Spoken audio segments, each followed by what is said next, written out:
What's going on, everybody, and welcome down to the workshop.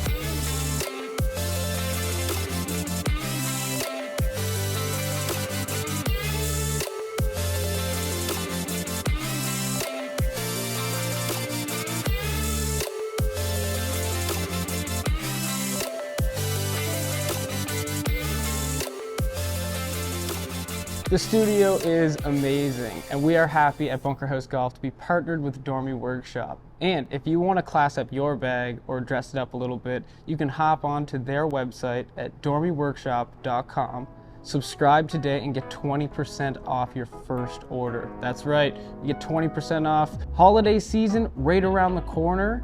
Get yourself and a loved one a brand new head cover to style up that bag moving into next season. All right, so what are we going to be covering down here at the workshop? Well, we're going to be taking in questions from our students, our professionals, and maybe just kicking it in here playing some sim golf. We're interested in educating you, not necessarily showing you exactly what we think is the right way to do everything. Sure, there's a right way and there's a wrong way, but if we can just push you towards understanding what the right way might be, then you might even be able to figure that out on your own.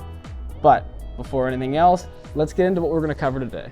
I had a student of mine reach out a couple months ago, interested in getting back into some off-season work. By the way, if you are interested in off-season work, check out our website and you can book with us and our pros. All the Bunker House pros are on there, including myself, Josh, Ryan, and Joe, all at different facilities. But if you're interested in getting in for some lessons, hit me up here at Dormie Workshop, hop online, or if you have my number, give me a ring. What we're going to be talking about today is why is that he goes 3 or 4 weeks, maybe in a row, hitting it really good off the center of the face, and then halfway through a random round, he starts to see a little bit more heel strikes, slowly working towards that dreaded shank word. And once that happens, we see a big decline in confidence in the game and overall score. But he says he goes from shooting anywhere in the mid to low 80s to all of a sudden seeing upwards of 90. And when that happens, it's a trend. How do we fix it? And what we're going to give you guys today is the things to look out for when you might start seeing those dreaded shanks. So, before anything else, let's hop up in the bay. Let's get into it. All right, so what happens when we start to move that ball from that center strike position and move it closer to the heel, sometimes getting a little bit too close, and seeing that ball go in that kind of 45-degree angle or have that dreaded shank? So, what is it?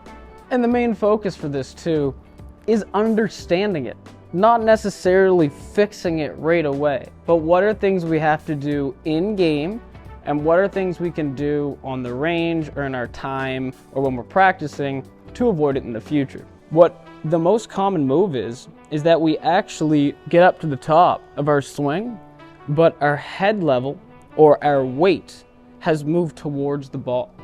And when we see this and we actually get more over top of the ball, we actually might make a fairly normal swing down. But the club face is only 3 inches wide. The ball is also pretty big.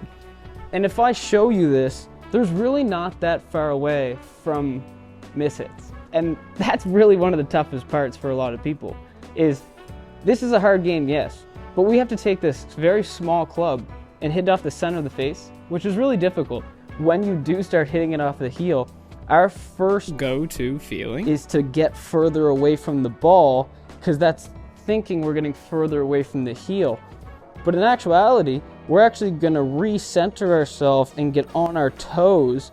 Then that's only going to promote ourselves to actually be moving more on our toes and have the same effect. And the more you understand this, guys, at home, is you can fix it. You don't have to feel like this ruins a game, because we see pros who have really figured it out, who can almost do it on command, like Sahith Theegala this year we've seen have some fun with it, where he's actually hitting shanks on purpose. If he understands what causes that shank, then he can actually stay away from it and eliminate it if it ever does come out. So let's take a look at one of my students recently when we've been focusing on a similar subject and take a look at exactly what I'm talking about. Great example on the phone cam here, brought to you by Mayo Media Network. Draw a couple lines on my guy Andrew's head here, and we did switch him right-handed for the purpose of the video. We see Andrew has a beautiful swing, and we are picking him apart here, but he is getting closer to the ball and has been struggling with this. We kind of see the hip scooch in too. Great example here. That is just a little movement, and that can cause a lot of stress, where on the movement back, we're actually leaning into it. And sometimes we always talk about we want to have maybe some knee flexibility and stuff, but we want to make sure that we're not moving onto our toes. So when we're taking the swing back, we have to use some video if we're on the range, or some feels, but we have to make sure that our main focus is in the balance of our feet and kind of the front of my hat or my head, making sure my eye line isn't going more over top of the ball on the way back, so that when I come down, I'm in that heel position right here. So on the fly, you're interested in fixing it and just that little bit of understanding now of kind of that weight balance, which is the #1 aspect.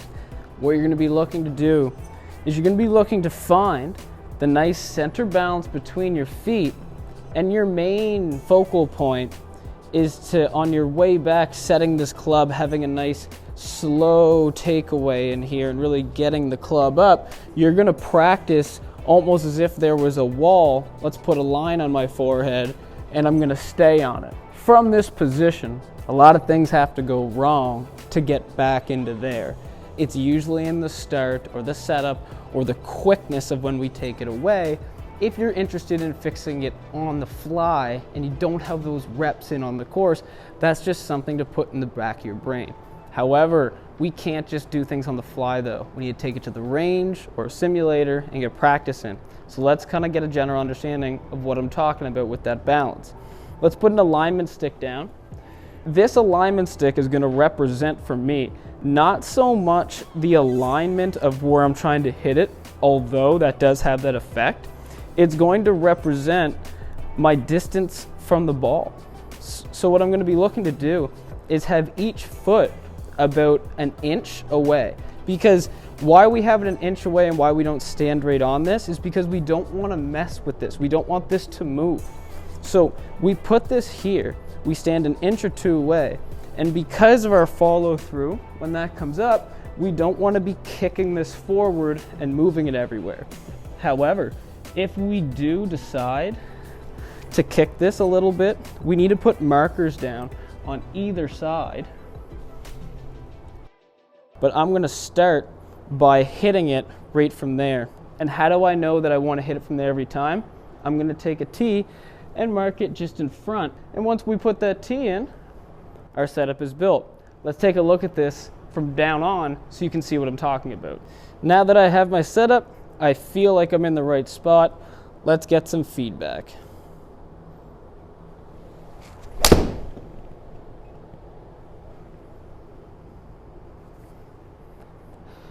And if you start to strike it off the center of the face and you start to get yourself in a really nice feel and position, then you know that you're probably well balanced or you're in the right spot. Now this changes with every club. So you're thinking, well, that's a lot of work. And you're right, but it's not necessarily, you don't need to remember this every time. You can actually build this each and every practice and game with whatever club you choose to do so, just to give yourself a reminder of what you're supposed to be doing. More workshop episodes coming in the future. I'm gonna have other local teaching pros like the other Bunker House golf professionals and other guys around the city of mine. But if you're in the Halifax area and you want to tune your game up for next season, hop online, click the link, book in, give me a ring. Let's do this thing. Let's get better. Let's grow your game together. We'll see you in the next episode.